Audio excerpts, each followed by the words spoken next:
Señor, hoy delante de tu presencia, hoy Señor, postrados delante de ti, reconociendo nuestra necesidad de ti, nuestra necesidad de tu palabra, de tu perdón, de tu dirección, de tu gracia. Hoy, Padre, pidiéndote una vez más, tengas misericordia de cada uno de nosotros. Hoy, Señor, una vez más, postrados delante de ti, derramando nuestro corazón en una necesidad total y completa, necesitando oír tu voz, necesitando tu palabra. Quiero en esta noche, Señor, orar, pedir para que hables a nuestro corazón, para que guíes nuestra vida, para que enseñes a nuestra mente, para que aconsejes, Señor, nuestra alma. Te pedimos que a través de tu palabra hoy sea lleno nuestro corazón de ti y tu Espíritu Santo dirija este tiempo y cada vida y cada corazón. Bendigo esta noche en el nombre de Jesús, declarando que será una noche de bendición delante de tu presencia, en el nombre de Jesús. Amén y amén. Buenas noches, amada iglesia, el Señor les bendiga. ¿Cómo les fue hoy? ¿Cómo fue el día? Espero que les haya ido bien. Y si no te fue tan bien, pon esas cosas delante del Señor, pon tu vida delante del Señor. Bien, invitarlos para que vayamos a la palabra. Hemos titulado nuestra enseñanza de hoy, ¿quiénes entrarán en el reino? ¿Quiénes serán los que entrarán en el reino espiritual? Primero, invisible, pero que quienes estén haciendo parte de ese reino espiritual invisible harán parte de un reino físico futuro. Estamos esperando ese reino futuro, pero lo importante es que hoy pertenezcas al reino espiritual del Señor, en donde Él gobierna en tu corazón. Basándonos en esto, en este hilo que Lucas ha venido trabajando a lo largo de estos capítulos en torno al reino, aquí el Señor nos va a responder esta pregunta. ¿Cómo entrar al reino? ¿Quiénes entrarán al reino? Y vamos a mirar estos 3 versículos de Lucas 18, del 15 al 17. Acompáñame para que podamos dar respuesta a esta pregunta. ¿Quiénes entrarán en el reino? Lucas 18, 15 al 17, dice la palabra.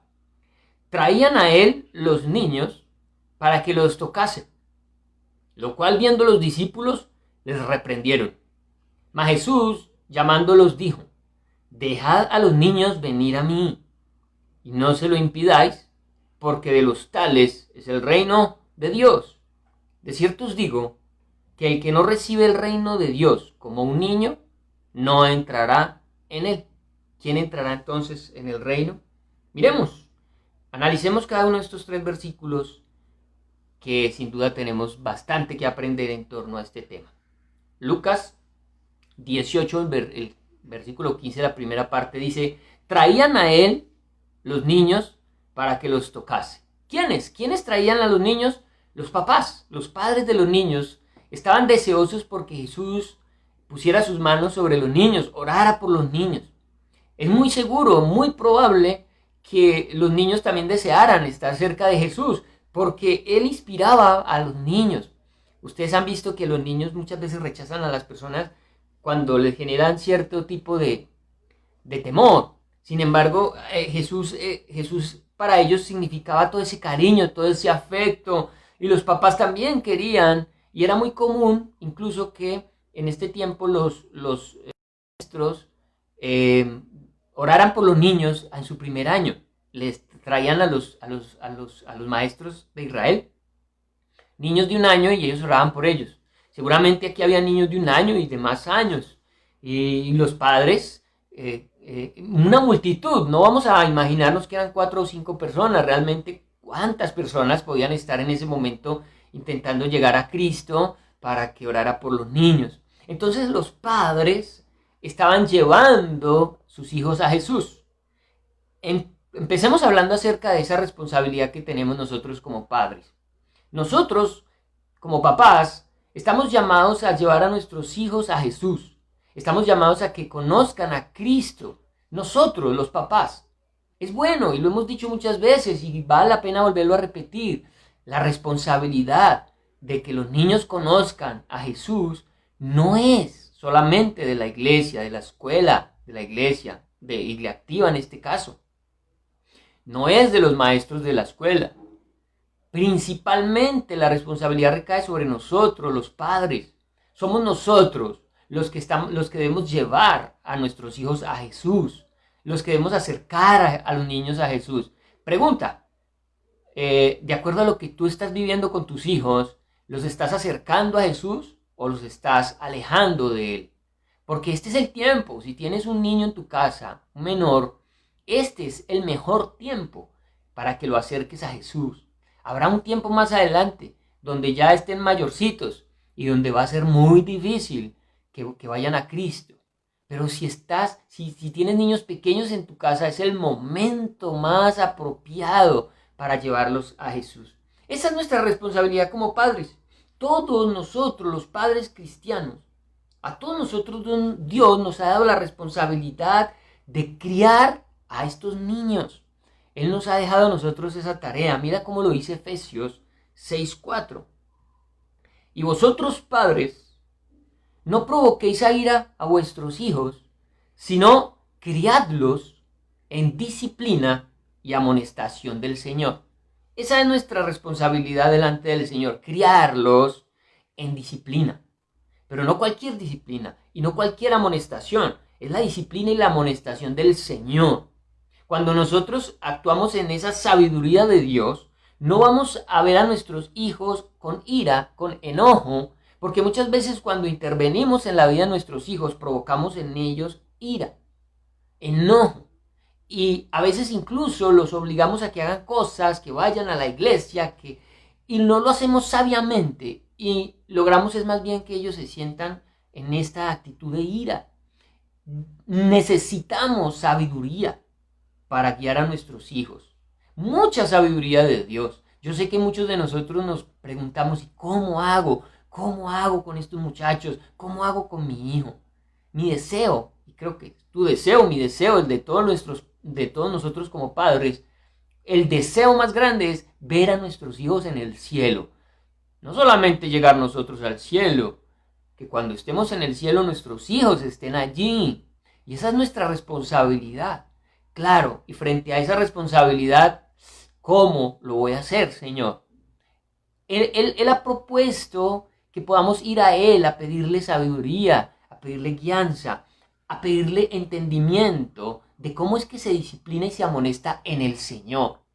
No es de cualquier manera. Necesitamos también nosotros los padres acercarnos a ese Jesús para que nos diga cómo debemos hacerlo. ¿Sí? Entonces, primero, muy importante de nuestra enseñanza, tu responsabilidad, mi responsabilidad como padres, acercar a nuestros hijos a Jesús. ¿Lo estamos haciendo? Hay tres cosas que tú debes estar haciendo, prácticas, para acercar a tus hijos a Jesús. Orar por ellos, enseñarles la palabra y ser ejemplo para ellos. Te pregunto, ¿lo estás haciendo? ¿Estás orando por tus hijos? A veces solo nos quejamos de ellos. A veces solo decimos, pero ¿por qué tan terco? ¿Por qué tan desobediente? ¿Por qué tan rebelde?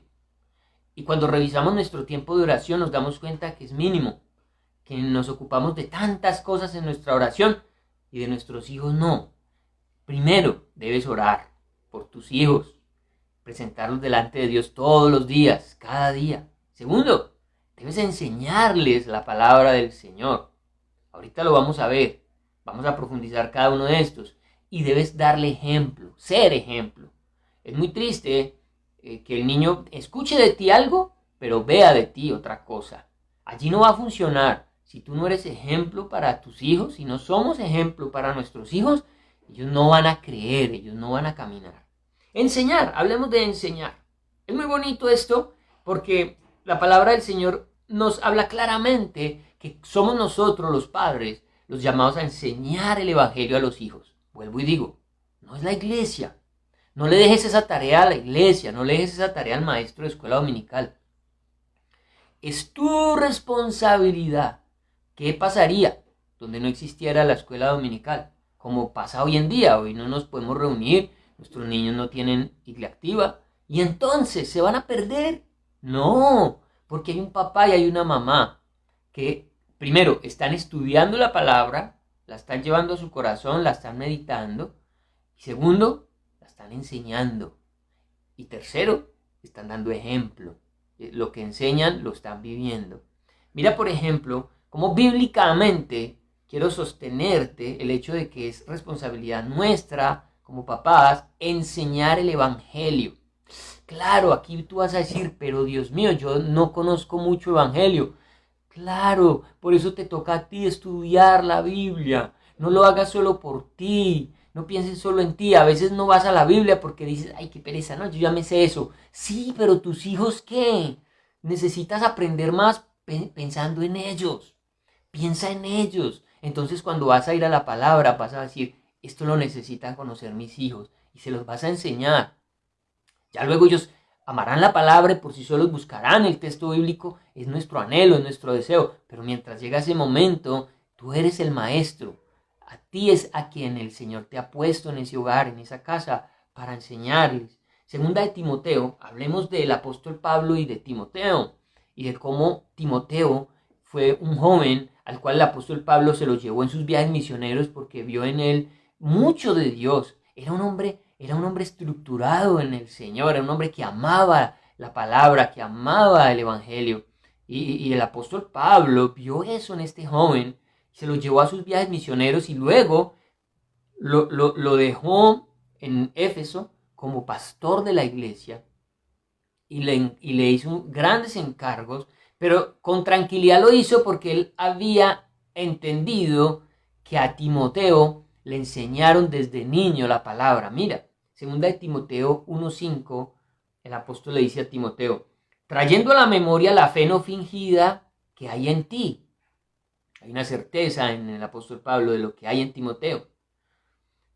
Trayendo a la memoria la fe no fingida que hay en ti, la cual habitó primero en tu abuela Loida y en tu madre Unice, y estoy seguro que en ti también. Aquí el apóstol está claramente diciendo que lo que Timoteo es, la fe de Timoteo, la realidad de Timoteo en Dios, esa razón de que eso mismo habitó en su abuela, en la abuela de Timoteo y en la mamá de Timoteo. Si estas mujeres no hubieran enseñado a Timoteo la palabra desde niño, quizás la historia de Timoteo sería diferente. Mira cómo lo dice 2 Timoteo 3:15. Y que desde la niñez ha sabido las sagradas escrituras. Pregunta, ¿nuestros niños conocen las sagradas escrituras? Es tremendo, es un gran reto. Para mí es un gran reto, porque a veces nosotros nos ocupamos de enseñarle la palabra a la gente afuera y nuestros hijos no la están conociendo de primera mano. Es tremendo darnos cuenta de eso, pero es nuestra prioridad. Ellos deben ser nuestra prioridad. Ocúpate de ellos primero, de tu hogar primero. Lo que no hay en tu casa, si en tu casa no existe, afuera no va a existir. A veces nos enfocamos en lo de afuera y olvidamos lo de adentro. Pero ¿qué vas a ir a llevar afuera? Lo mismo que tienes adentro. Y si lo que hay adentro está mal, seguramente no vas a tener mucho que dar afuera. Tu principal ministerio, tu primer ministerio es dentro, en tu casa. Tu familia, tus hijos son tu principal, primario, ¿cierto? Primer ministerio. Y de ahí se debe llevar a otros. Así que tremenda palabra la que nos da el Señor aquí y que desde la niñez has sabido las sagradas escrituras, las cuales te pueden hacer sabio para la salvación. Dígame si ustedes no quieren eso para sus hijos, que sean sabios, pero sabios no para cualquier cosa, sino para que sean salvos. La salvación de nuestros hijos está en que les enseñemos la palabra. Las cuales te pueden hacer sabio para la salvación por la fe que es en Cristo Jesús. Qué bonito Timoteo, que desde niño había conocido las Escrituras. El Antiguo Testamento, porque no existía el Nuevo. Con el Antiguo Testamento fue suficiente para que este joven Timoteo pudiera ser sabio y alcanzar la salvación. Y luego ya, al conocer a Jesucristo, está en nosotros darles a conocer a nuestros hijos a Jesucristo.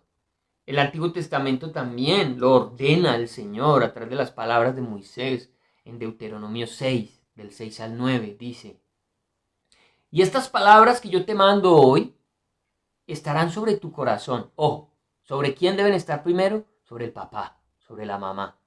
Las palabras, el evangelio, deben estar primero en ti, que me escuchas, papá, mamá. Deben estar atadas en tu corazón, estarán sobre tu corazón. Y luego las repetirás a tus hijos, dice el versículo 7, y hablarás de ellas estando en tu casa. ¿Dónde se debe iniciar el hablar la palabra? Dice, en tu casa. Luego sí, andando por el camino y al acostarte y cuando te levantes. Notan cómo el ambiente de esta persona gira en torno a la palabra. Tu vida, papá que me escuchas, mamá, está girando en torno a la palabra, o tú enseñas filosofías, o tú enseñas otro tipo de cosas a tus hijos. Son las palabras que habitan en tu corazón, que moran en tu corazón, que están sobre tu corazón, las que tú debes enseñarle a tus hijos. Claro, quizás para este momento estás diciendo, es que yo no tengo suficiente palabra. Por eso, te estoy animando a que la estudies, a que profundices en ella, para que tengas mucho luego que enseñarle a tus hijos. Luego sigue diciendo el versículo 8, y las atarás como una señal en tu mano, y estarán como frontales en tus ojos, y las escribirás en los postes de tu casa y en tus puertas. Qué bueno que en nuestras casas podamos tener textos bíblicos en la pared, en alguna parte, donde los niños puedan leerla, donde para ellos no sea algo extraño el mensaje de la palabra, donde desde pequeñitos eso esté tocando sus mentes y sus corazones. A veces lo que tenemos en nuestras paredes no agrada a Dios, son cosas que no edifican. Más bien busquemos cómo podemos llenar nuestras paredes con el texto bíblico. Hay cosas muy bonitas, muy elegantes también. Bueno, en la nevera, en algún lugar donde tú puedas poner a meditar a tu familia la palabra de Dios. Él lo enseña aquí. El Señor debe estar por todas partes, en tu mente, en tu corazón, en las paredes, en las puertas. Que la palabra llene tu hogar, tu vida. Ojo, porque es que estamos hablando de adquirir sabiduría para salvación. Y vale la pena. Todo esfuerzo. ¿Cuántos dolores de cabeza se evita un papá o una mamá que ha sabido educar a su hijo desde niño? ¿Cuántos dolores de cabeza al ver, como muchos hoy, a sus hijos en la cárcel, a sus hijos ya muertos por la violencia, por tanta cosa, a sus hijos llevando malos matrimonios? En fin, yo creo que tú no necesito a darte más ejemplos para animarte a que empieces a trabajar en la vida de tus hijos. Ser ejemplo. Y creo que no hay mayor hipocresía que la que puede haber en alguien que enseña una cosa y vive otra. Y eso lo ven los niños. Por más niños que sean, los niños lo ven. Los niños saben que tú enseñas una cosa y vives otra. Tienes que ser consecuente. Tenemos que ser consecuentes. Lo que enseñamos, vivámoslo. Hagamos ese pacto con Dios. Pidámosle a Dios, Señor, que lo que ahora sé se vuelva vida en mí. Que no sea solo letra, que no sea solo palabras, que no sea solo cantaleta. Que sea lo que se refleje en mi vida. Tú y yo somos una Biblia andante. La gente va a leer a Cristo en nosotros por cómo nos comportemos. Nuestros hijos verán a Cristo en nosotros por cómo nos comportemos. A veces en nuestra casa hay niños que todavía no saben leer ni escribir, pero ellos pueden ver en ti cómo actúas cuando hay enojo, cómo actúas cuando hay ira, cómo actúas cuando vas a tratar de mentir, cómo todo eso está ahí en la mirada de los niños, observando cómo actuamos. Y la disciplina, mis amados, la disciplina de la que se carece hoy mucho por temor a tantas cosas, ¿no? Venimos de una cultura en la que a los abuelos los maltrataron y conforme se vivieron unas experiencias tan negativas que no son bíblicas, no estamos diciendo que la forma en que trataron a nuestros abuelos es bíblico, porque fueron duros, fueron recios con ellos, los agredían, los maltrataban. Hoy en día entendemos que a los niños no se les puede maltratar Pero ojo, porque nos hemos ido al otro extremo y ya no hay disciplina. Ya son ellos los que dicen a qué hora se levantan y a qué hora se acuestan. Son ellos los que dicen qué programa quieren ver. Son ellos los que dicen hasta cuándo quieren usar el celular. Son ellos los que dicen qué tarea quieren hacer y qué tarea no. Mis amados, disciplina en amor. Disciplina en amor. Lo primero que hay que hacer es amarlos. Ama a tus hijos. Sé tierno con tu hijo. Sé misericordioso, sensible, sacrificado, generoso. Protégelos de las cosas malas. Haz todas estas cosas, pero no dejes de instruirlo. No dejes de enseñarle los patrones de vida que ellos necesitan aprender ahora y que cuando sean grandes no olvidarán. Así dice Proverbios 22:6. Instruye al niño en su camino, y aun cuando fuere viejo, no se apartará de él. Cuando un niño ha crecido en un ambiente sano, va a replicar eso cuando sea mayor. Cuando un niño ha visto a papá y a mamá quererse, amarse, cuando han visto buenos tratos, buenos modales, eso también ellos lo van a vivir cuando estén mayores. Y si en medio de esa armonía del hogar se ha sabido dar instrucción, se ha sabido dar disciplina, estos muchachos van a crecer y nunca se les va a olvidar eso. Y estamos a tiempo. Quizás muchos de ustedes ya, sus hijos se crecieron y bendito Dios, pero hablo a aquellos que están allí con sus niños, que están mirándolos en este momento y pensando en todo lo que les estoy diciendo. Instrúyelo de la mejor manera, ámalos, protégelos, sé generoso, pero disciplínalos. Colosenses 3:21 dice: padres, no exasperéis a vuestros hijos. Muy parecido al que leíamos ahora de llevarlos a sentir ira. Esos no son los ambientes adecuados para disciplinar a nuestros hijos, para la palabra que use ahora, para instruirlos. No, esos no son los ambientes. Padres, no exasperéis a vuestros hijos para que no se desalienten. ¿Saben qué sufren nuestros hijos? Desánimo, se desalientan, porque el ambiente que los rodea es negativo, no es agradable. Muchos niños no quieren llegar a la casa por el ambiente que se vive, se quedan en las calles. Y no solo los niños, muchas personas no quieren llegar a sus hogares, porque en sus hogares no se viven cosas agradables. Necesitamos hacer de nuestros hogares lugares agradables para poder instruir a nuestros hijos, para que ellos repliquen lo bueno cuando sean mayores. Proverbios 19:18, en torno a esa disciplina, en torno a esa dirección, a esa corrección, dice: castiga a tu hijo en tanto que hay esperanza. Castígalo, repréndelo, disciplínalo, en tanto que puedas, porque va a haber una edad en la que ya no vas a poder, en tanto que hay esperanza. Pero me parece tremendo como dice el siguiente versículo, y lo voy a leer en otras versiones, porque realmente nos pone a pensar. Castiga a tu hijo en tanto que hay esperanza, mas no se apresure tu alma para destruirlo. Bien, lo leo en otras versiones. Disciplina a tus hijos. Esta es la Nueva Traducción Viviente. Disciplina a tus hijos mientras haya esperanza. De lo contrario, arruinarás sus vidas. Tremendo. Que es la responsabilidad de la ruina de un hijo esté sobre un papá. Arruinará sus vidas. La Nueva Versión Internacional al respecto dice: corrige a tu hijo mientras hay esperanza. No te hagas cómplice de su muerte. Wow, y eso sí que golpea. Dios mío. Terminamos nosotros los padres siendo cómplices de el descalabro de nuestros hijos, porque no hubo corrección, porque no hubo disciplina. Y no estoy hablando aquí de que los tengas que acabar a juguete. La Biblia habla de la varita. Hay que darles varita. Hay que hacerlo sabiamente, porque los papás con ira, con enojo, cogen una varita y acaban al niño.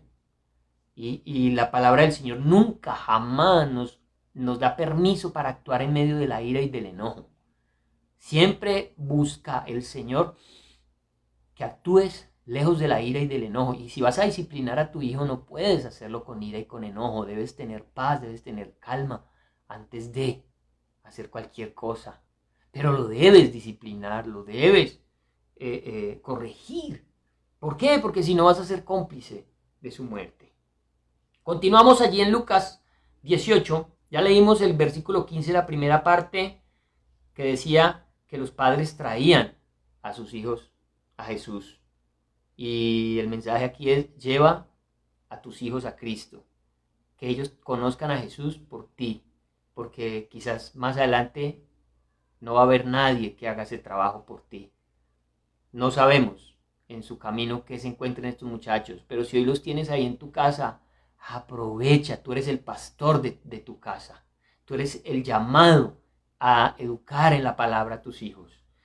Y dice el versículo 15, segunda parte: lo cual viendo los discípulos les reprendieron. Los discípulos comenzaron a regañar a los papás porque estaban trayendo a Jesús sus hijos para que los bendijera. ¿Por qué razón hicieron esto los discípulos? Pensemos, a ver, primera opción, no pensemos tan mal de ellos. No pensemos que lo negativo, aunque dentro de la opción que tengo aquí hay una opción que los deja bien parados a los discípulos y otra en la que no. Pensemos por la que los deja bien. Digamos que ellos estaban viendo el cansancio de Jesús.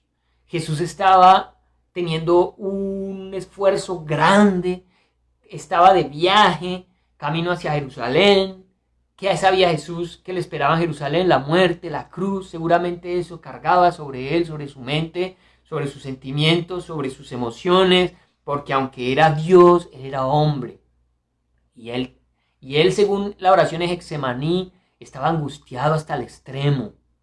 Y seguramente desde ya se le notaba esa tensión y ese cansancio. Entonces los discípulos, como cuando el papá llega a la casa cansado y la mamá le dice a los niños: ay, no, calladitos, quietos ahorita, no molesten a su papá, déjelo que descanse.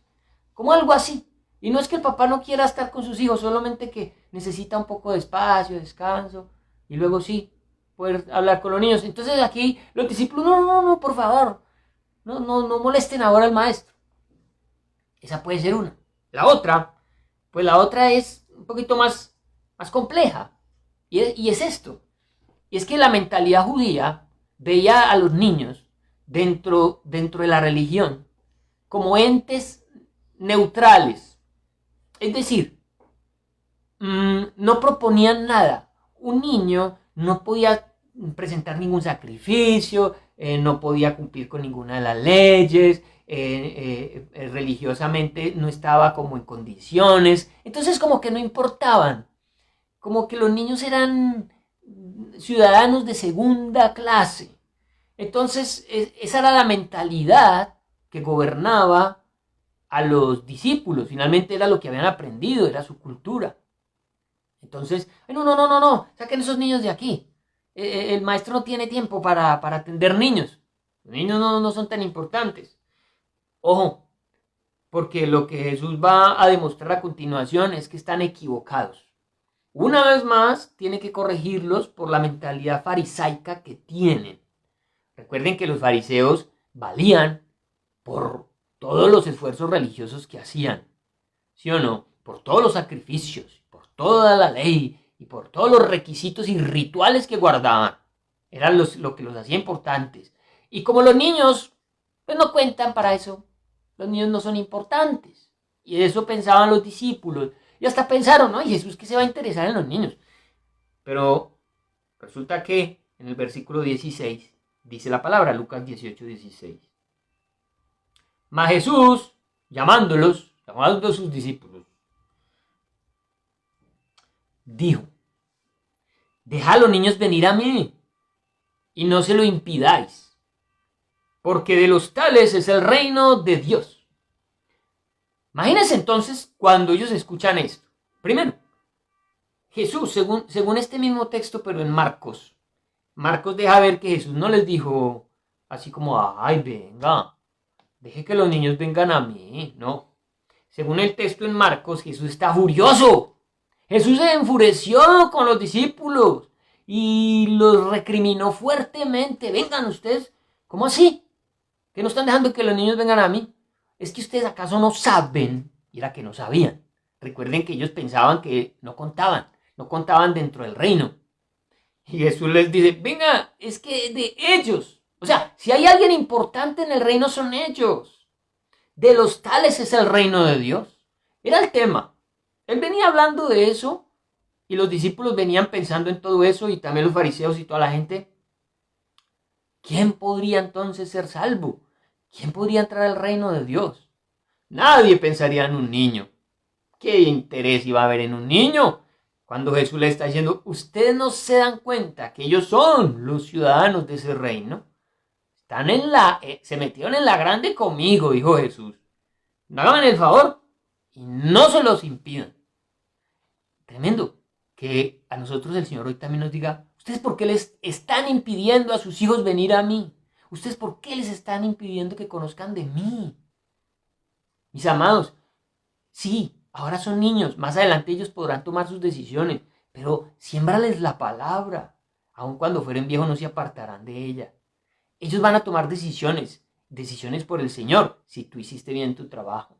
Es nuestro deseo, es nuestro anhelo, y no se trata de lo que ahora están defendiendo tanto, de que cada persona puede escoger y la libertad de la libre expresión y todo lo demás. Mis amados, frente a la salvación, frente a la vida eterna, tú tienes que hacer todo el esfuerzo, todo lo que esté a tu alcance, para que estos niños no tomen los caminos que el mundo les está mostrando hoy en día, en los cuales Dios no aparece por ninguna parte. Y si tú y yo no lo hacemos en nuestras casas, ya nadie lo va a hacer. Ya nadie lo va a hacer. No les impidamos a nuestros hijos ir a Cristo. ¿Y sabes cómo lo impedimos? Cuando no les prestamos atención, cuando no nos parece importante orar con ellos, cuando no nos parece importante que en nuestra casa se escuchen alabanzas, cuando no nos parece importante corregirlos en el momento apropiado, les estamos impidiendo ir al Señor. De ellos es el reino de los cielos. Así que el Señor hizo caso omiso de lo que estaban diciendo los discípulos y les permitió a los papás que se acercaran a Él. En Marcos 10:14, Él dice que estaba indignado por la forma en que los discípulos habían reprendido a los padres por traer a sus hijos a Él. Y les dijo, no, déjenlos venir a mí, no se lo impidáis, porque de los tales es el reino de Dios. Pregunta aquí. Estamos en el versículo 18, en el capítulo 18, versículo 16, en la parte final del versículo. Porque de los tales es el reino de Dios. Pregunta, ¿por qué el reino de Dios es de los niños? ¿Qué los hace tan especiales? ¿Acaso no somos todos pecadores? ¿Acaso no dice la Biblia que todos pecamos en Adán? ¿Acaso no dice la Biblia que todos nacemos con el pecado original? Entonces, ¿qué pasa con los niños? ¿Por qué el Señor está diciendo que ellos ya pertenecen al reino espiritual presente? Pero el hecho de que ya pertenezcan al reino presente espiritual significa que también ya pertenecen al reino futuro. No es que ellos mueran, no es que un niño muera ahora y esté por un tiempo en el reino y luego cuando venga el reino eterno de Dios ya los van a sacar de allí. Era por un tiempo nomás, ¿no? Si pertenecen, si un niño muere en esas edades de niño, se salva, va para el cielo. Pero la pregunta es, ¿pero por qué? Si hay un pecado original. La Biblia lo habla, la Biblia lo enseña. Todos, por cuanto todos pecaron, están destituidos de la gloria de Dios. Y todos es todos. Los niños también. Pero hay algo que quiero compartirte en torno a esto. No es una tarea fácil hablar de esto porque en la Biblia no existe un texto en el que podamos decir que dijera algo como, y cuando los niños se mueren, van para el cielo por esto, ¿no? Son conclusiones que sacamos al estudiar la palabra del Señor y hay mucha confusión. La Iglesia Católica, por ejemplo, aunque se ha retractado de hablar del limbo, lo hablaron. Aunque nunca, dicen ellos, fue realmente una doctrina católica, siempre se habló del limbo. El limbo es un lugar del infierno en donde no hay llamas y en donde van las personas que no se bautizaron, adultos que no se bautizaron y que no cometieron pecados graves. pero también a donde van los niños que mueren sin ser bautizados, van al limbo. Es una de las doctrinas que, como les digo a ustedes, ellos dicen no haber, remachado, pero hablan de ella. Yo creo que tú lo has escuchado, el famoso limbo, que si un niño se muere sin ser bautizado, se condena, bueno, o va para el limbo, va para el limbo. Es un lugar en el que no es ni cielo ni infierno, están ahí. Pero hay mucha confusión al respecto. Entonces quiero que miremos lo que enseña la palabra. Efectivamente, necesitamos comenzar diciendo que todo el mundo hereda el pecado de Adán en su naturaleza corrupta. Todos nosotros nacemos con un pecado, con una inclinación al pecado, con una naturaleza pecaminosa. Tú no le tienes que enseñar a un niño a que no mienta. Cuando tú le preguntas, ¿quién rompió el jarrón? Él va a decir, mi hermanito o el perro. Cuando tú le prestas un juguete y llega otro niño a pedírselo prestado, te vas a dar cuenta de que es egoísta, que el niño no lo va a querer compartir. Eso nadie se lo enseña, eso parece que está en él. Hay muchas cosas, muchas no, el pecado nace con nosotros. ¿De dónde sacamos la doctrina del pecado original? Esto también lo habla la Iglesia Católica y dicen que por eso hay que bautizar a los niños, que lo que rompe en el bebé el pecado original es el bautizo, que por eso hay que bautizarlos. Bueno, pero ¿qué dice la palabra? Romanos 5:12 dice, por tanto, dice el apóstol Pablo, como el pecado entró en el mundo por un hombre, el pecado entró en el mundo por un hombre que es Adán, y por el pecado la muerte, es decir, que una evidencia de que nacemos con pecado es la muerte, el que morimos. ¿Los niños mueren? Sí. ¿Por qué mueren los niños como los adultos? Porque hay una naturaleza de pecado. La paga del pecado es muerte. Por eso morimos. Adán fue creado eterno, pero cuando desobedeció, el Señor le había dicho, no comas del árbol porque de cierto morirás. No vivirás eternamente, era el plan de Dios. Pero ahora el hombre muere. Ahora todos morimos, tanto niños como ancianos. Vemos entonces que a los niños los afecta el pecado original porque también hay niños que mueren. Mueren en el vientre de la madre, o mueren al nacer, o mueren a los 5 añitos, a los 7 añitos. Mueren. Por tanto, como el pecado entró en el mundo por un hombre, y por el pecado la muerte, así la muerte pasó a todos los hombres, por cuanto todos pecaron. La muerte pasó, nadie se ha salvado de ella, porque todos estamos untados de pecado, por cuanto todos pecaron. ¿Pecamos en quién? En Adán. Hay algo aquí muy interesante en torno a la mentalidad judía, y es esta. El judío no tiene una identidad de individuo, sino de grupo.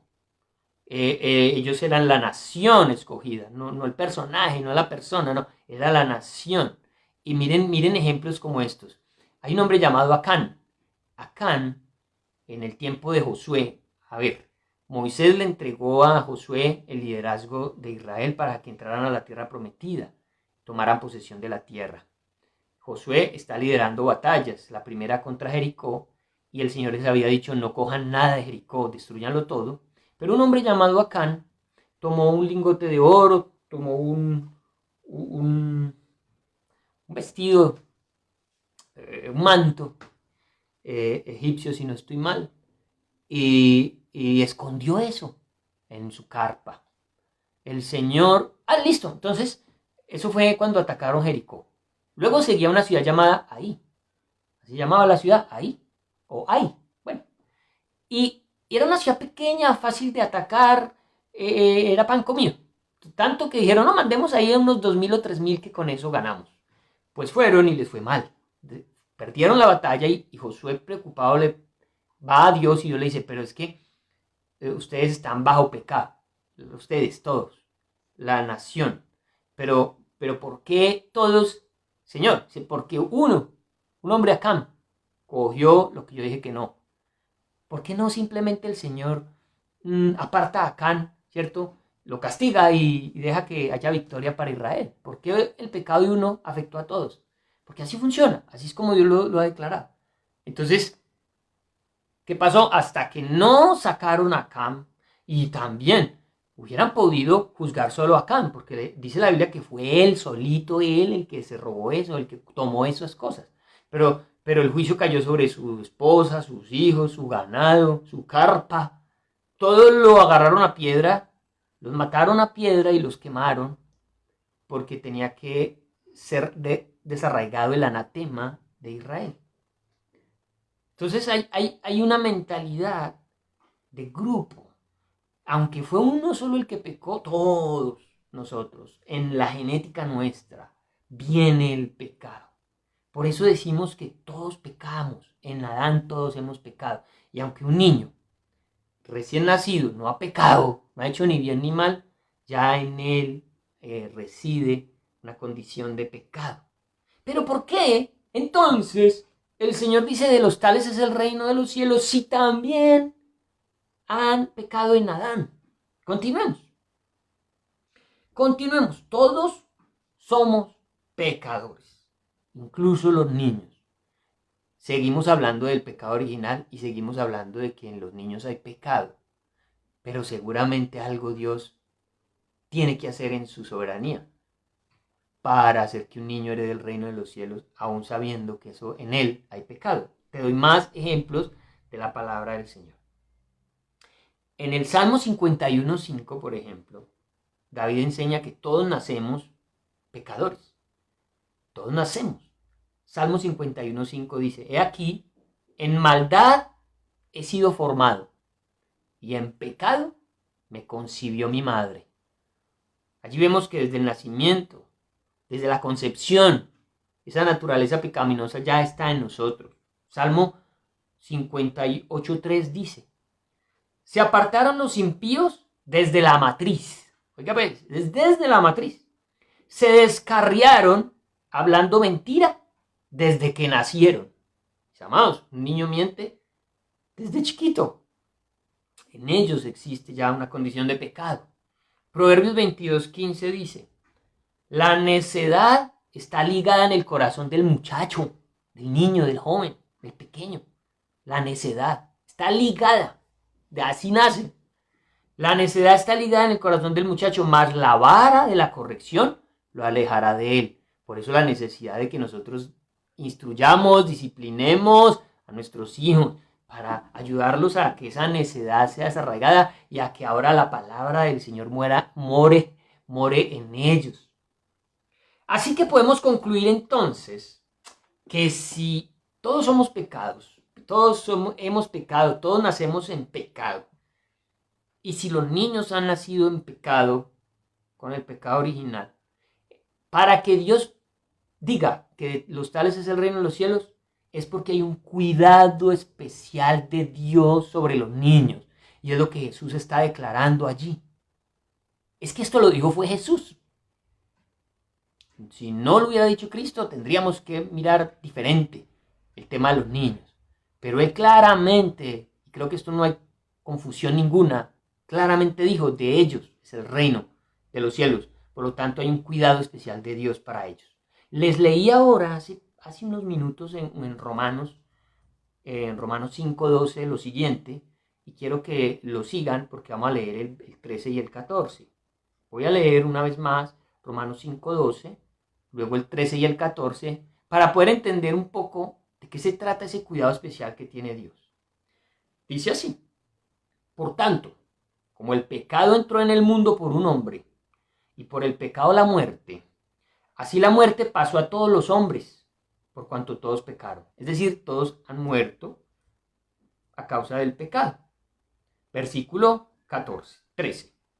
Pues antes de la ley, o sea, entre Adán y Moisés, ese es el periodo antes de la ley, había pecado en el mundo. Sí, había pecado en el mundo como lo hay hoy y como lo hay en un bebé, ¿sí o no?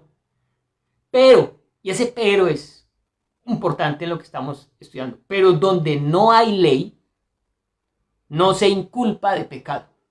Sí, el niño nace con un pecado original, pero él tiene algo a su favor.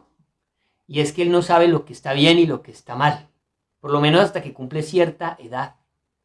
Él está libre de la ley. Porque él no entiende. Él no comprende. Si tú le hablas de la muerte de Jesús en la cruz a favor de él no va a comprender. Porque sabemos que cuando entendemos y comprendemos lo que significó la muerte de Cristo en la cruz para nosotros, es que somos salvos cuando aceptamos a Jesús. Pero para llegar a ese entendimiento necesitamos una edad, cierta edad. Los judíos hablan de los 13 años en los varones y de los 12 años en las niñas.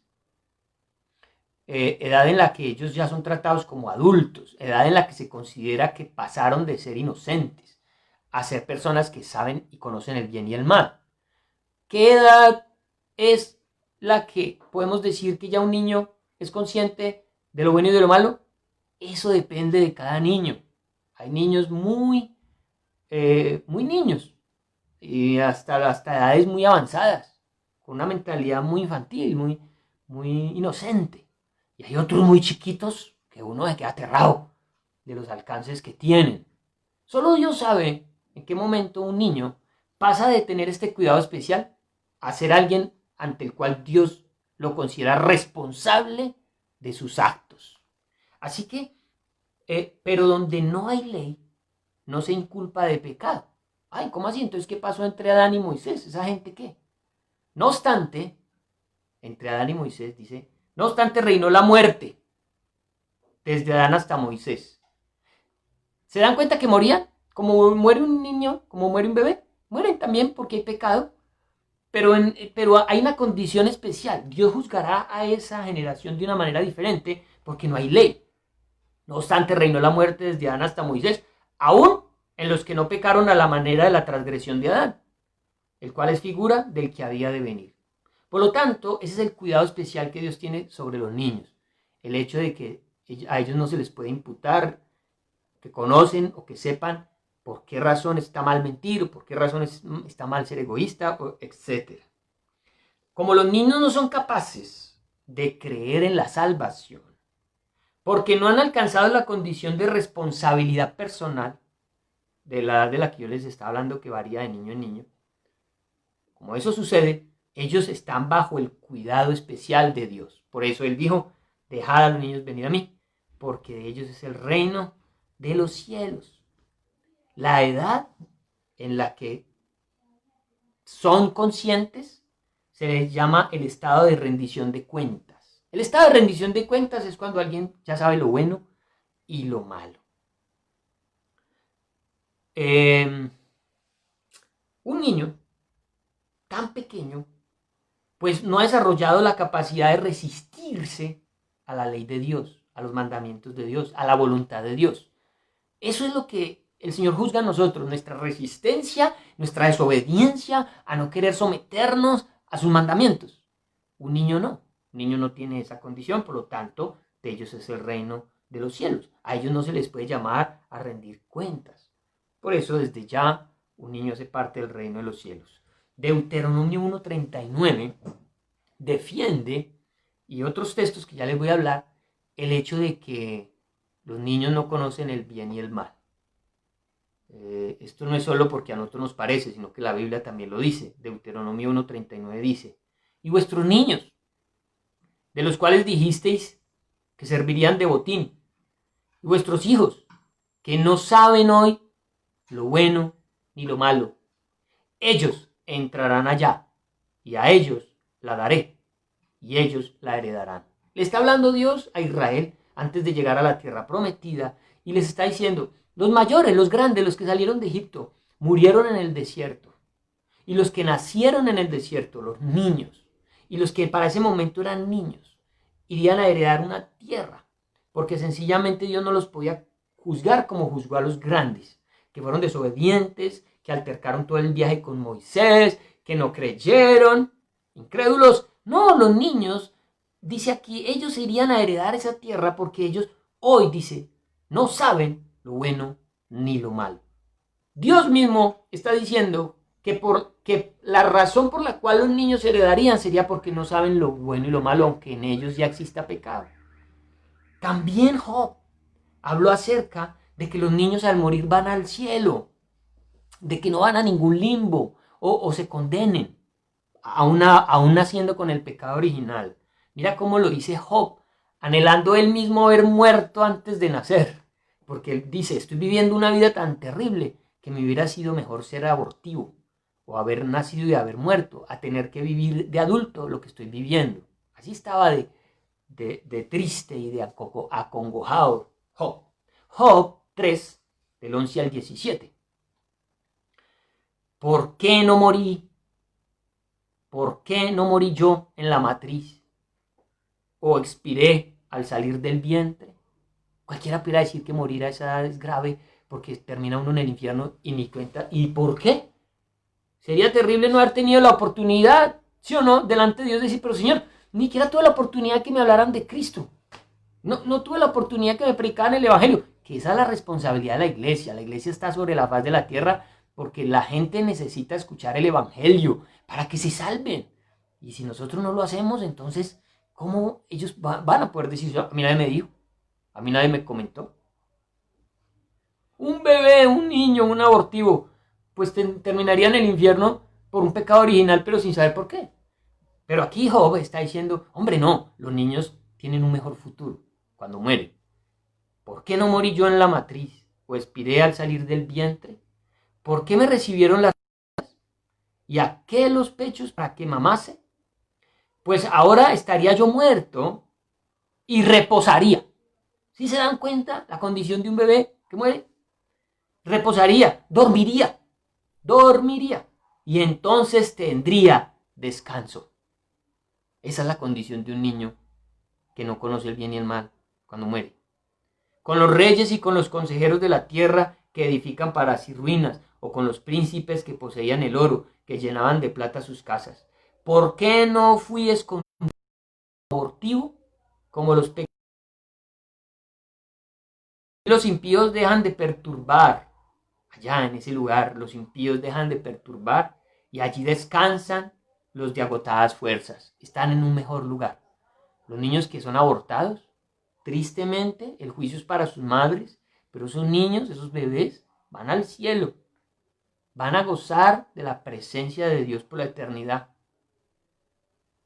Así que mis amados, los niños cuando mueren se salvan. De ellos es el reino de los cielos. Segunda de Samuel, ahora el rey David también lo va a hablar. Y ya vamos a terminar. Os contextualizo. Simplemente David había pecado con una mujer llamada Betsabé, una mujer que no era de él. Mandó matar a su esposo Urías para quedarse con ella. Ella está en embarazo, nace el bebé, pero el Señor le envía al profeta Natán para que se arrepienta. David se arrepiente, es perdonado. Amados, muy importante este detalle. David es perdonado por el pecado tan grave que cometió, haber matado al esposo de la mujer, haber tenido adulterio con la mujer, haberla dejado en embarazo. El Señor le dice, pero vendrá un juicio sobre ti, el niño morirá. David entra en un tiempo de ayuno y de oración para que el Señor tenga misericordia y el niño no muera, pero Dios lo decretó así, el niño muere. Y las palabras de David en torno a la muerte de su hijo nos dejan ver la paz que hay en su corazón del destino de su hijo. Y es esto, segunda de Samuel 12:23. Mas ahora que ha muerto, le dijeron las personas que están con él, ven, cuando el niño estaba con vida, ayunabas y llorabas y te entristecías y ya se murió el niño y ya usted está tan tranquilón. Era para que estuviera peor y él está tranquilo. Mas ahora que ha muerto, ¿para qué he de ayunar? ¿Podré yo hacerle volver? Mas él no volverá. Yo voy a él. David tenía una certeza de su perdón. Y su perdón implicaba salvación y vida eterna.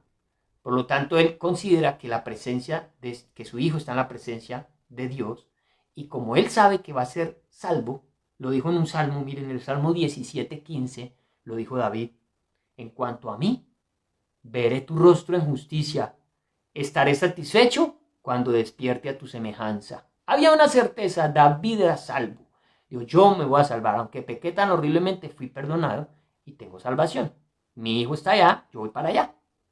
Así que es otro texto que nos habla acerca de que los niños que mueren van para el cielo. Terminamos. Lucas 17, Lucas 18, versículo 17. Y así terminó la historia. De cierto os digo, dijo Jesús, que el que no recibe el reino de Dios como un niño, no entrará en él. Por lo tanto, si tú quieres entrar al reino de Dios, tienes que recibirlo como lo recibe un niño. Debes ser como un niño. ¿Cómo es un niño? ¿En qué pensaba Jesús? ¿Qué características quiere resaltar el Señor para que meditemos en ellas? Y con esto termino. Estas son las características de los niños que el Señor espera hallar en ti y en mí para que seamos habitantes del reino. Primera característica, los niños y los mismos discípulos lo sabían y todo el mundo lo sabía, no hacen méritos de nada. Los niños no hacen méritos para salvarse. No hacen méritos. ¿Qué hace un niño para que tú lo ames? De pronto el niño llega, el niño de 3 años y saca 500,000 pesos y le dice, papá, toma estos 500,000 pesos, yo le colaboro para pagar el arriendo. Ay, ahora sí lo amo, hijo, porque me colaboraste con el arriendo. ¿Será que uno tiene que esperar a que un niño haga eso para uno amarlo? ¿Para uno cuidarlo? ¿Para uno quererlo? No. Si hay algo que un niño entiende, sabe, vive, la dinámica de un niño es que él no necesita hacer méritos para que lo amen. Los méritos lo hacen los religiosos. La gente que tiene una conciencia religiosa es la que todo el tiempo está buscando tener méritos para ganarse cosas de Dios. El amor de Dios, el perdón de Dios o la salvación. Los niños reciben todo el amor y cuidado de sus padres sin haber hecho nada para merecerlo. No hay mérito ninguno en ellos. Tú debes tener una forma de vivir igual con tu Padre Celestial. Saber que Él te ama porque eres su hijo y tú no tienes que hacer méritos, simplemente amarlo a Él. ¿Qué han hecho los niños por su propio esfuerzo para tener entrada al cielo? Nada. ¿Qué busca un religioso? Méritos. Que tienes que yo voy a la misa de no sé qué, que yo tengo que madrugar a no sé qué, que yo tengo que cumplir la promesa de no sé qué, que tengo que subir de rodillas a Monserrate, que yo tengo que... ¿Sí o no? Están llenos de méritos, de cosas, que tengo que llevar el mercadito a los pobres, que tengo que... ¿Sí o no? Los niños no hacen nada de eso y ya son herederos del reino de los cielos. ¿Por qué? Porque el Señor espera y necesita que tú comprendas y entiendas que la salvación no es por obras para que nadie se gloríe, es un regalo de Dios. Eso lo debes tener tú muy claro, porque si no, no puedes entrar al reino de los cielos. Aquí vive un niño, relajado.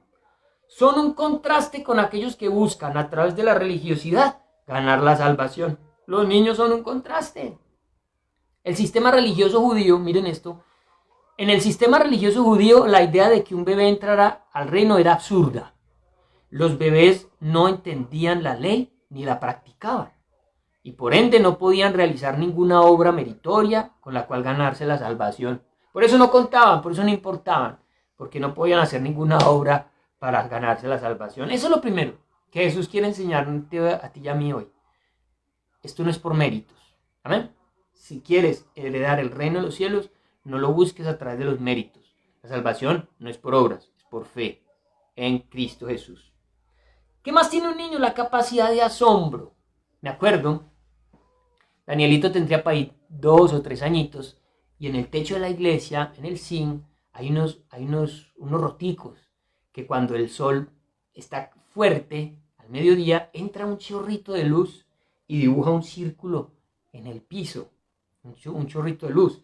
Y yo recuerdo que yo ponía mi mano en el piso y el círculo de luz quedaba aquí y yo lo levantaba y yo le decía a Danielito que mirara cómo yo levantaba la luz. Y él se quedaba aterrado viendo cómo yo movía la bolita. Y yo quitaba la mano y ¡pum! Y caía la luz al piso. Y entonces él la iba y la recogía también. Pero a él se le escapaba. Y jugábamos con un chorrito de luz. Porque los niños no pierden nunca el asombro. Para ellos las cosas, para ellos el mundo es de colores. Para nosotros es gris. Porque estamos tan acostumbrados a la vida que le hemos perdido el entusiasmo a la vida. Le hemos perdido el lustre a la vida. Y se nos olvida que el Señor está siempre con nosotros. Siempre a nuestro lado. Esa es la sensación de paz que Él espera que tú y yo vivamos. La confianza de saber que Él está ahí. Y que todo lo que Él hace es de glorificarlo. De decirle gracias por este día tan hermoso, gracias por la lluvia, gracias por los árboles, que tú le glorifiques. El asombro te lleva a adorarlo, a agradecerle por el desayunito, a agradecerle por las cosas simples de la vida y dejas de estar pensando en que no tienes otras cosas. Cuando un niño se puede poner a jugar con un chorro de luz, mis amados, con un chorro de luz. ¿Qué más tiene un niño? Una confianza inquebrantable. Un niño se levanta y no está preocupado si el papá mercó o no. Él simplemente dice, tengo hambre. Se sienta, come. Él no está pensando en la factura, él no está pensando en el arriendo. Él está confiado. Y si van de viaje, él se montó en el carro. Lo único que un niño pregunta es, ¿falta mucho? ¿Ya vamos a llegar? Ese sí, ese es el... Pero él no está preguntando, ¿y si tiene plata para el peaje? No, nada. Una confianza total, plena, perfecta en sus padres. Es lo mismo que debería ser nuestra vida también. Una confianza plena en nuestro Dios, en nuestro Padre. Importante para ser ciudadanos del reino. Confianza, ¿sí o no? No méritos, capacidad de asombro, que eso te lleva a adorarlo. Confianza inquebrantable. Encontré otra un poco difícil de explicar. Instinto de obediencia. Claro, pero no dice, un niño es muy desobediente. Pero quiero leerte cómo lo explica este autor, eh, Berkeley. William Berkeley escribe esto del instinto de obediencia así y lo explica. Es cierto que a veces desobedece y que a veces se queja de lo que le mandan sus padres, pero su instinto es obedecer. En su fuero interno reconoce, así debiera ser que para nosotros diga es. Que tú no estés diciendo, no me parece, yo creo que no, yo creo que aquí el Señor exageró, me parece que ahí esto, ahí le metieron la mano. Vas a creer en que es la palabra de Dios, es la... vea, llévele vaya, la pizza a su mamá y el niño ahí la lleva, ¿sí o no? Uno sí ve esa actitud en ellos, de papá. Ya después llegan a ser rebeldes. Acerca de esto y bueno,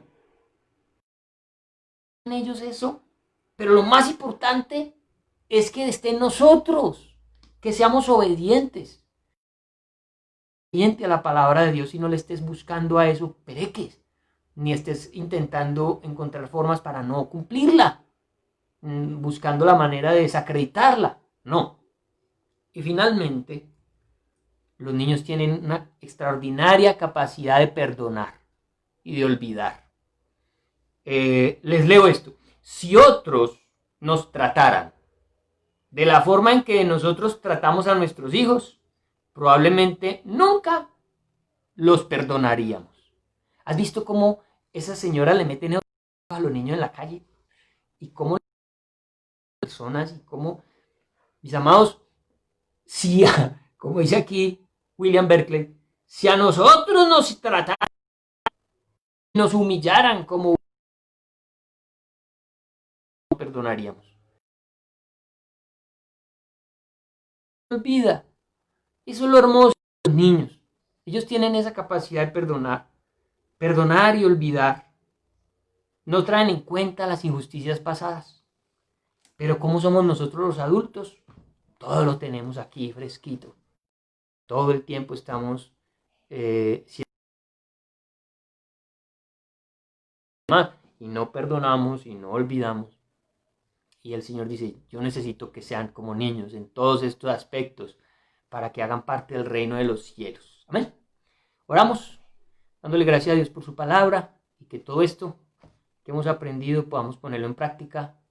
Primero, el cuidado que debemos tener con nuestros hijos de llevarlos a Cristo. Segundo, el haber aprendido a dónde van los niños después de morir. Y tercero, ser como niños. Ser como niños. Así que vamos a orar al Señor eso, esa capacidad de asombro, esas cosas, vuelvan a nuestra vida. Y la gratitud y el no querer ganarnos las cosas por nuestra fuerza, todo eso. Oremos. Padre, gracias por la salvación a la que tú nos has llamado, original. Y no es el bautizo, no es el bautizo el que quita el pecado original, es la sangre de Cristo. Fue la muerte de Jesús en la cruz, la que ha borrado, perdonado nuestros pecados y nuestras faltas. Es aceptarte como Señor y Salvador. Muchas personas quizás se han hecho bautismo a ti, nunca han reconocido sus pecados, sus faltas. Y el hecho de que se hayan bautizado no los hace salvos. Solo es reconociendo nuestro pecado y arrepentidos.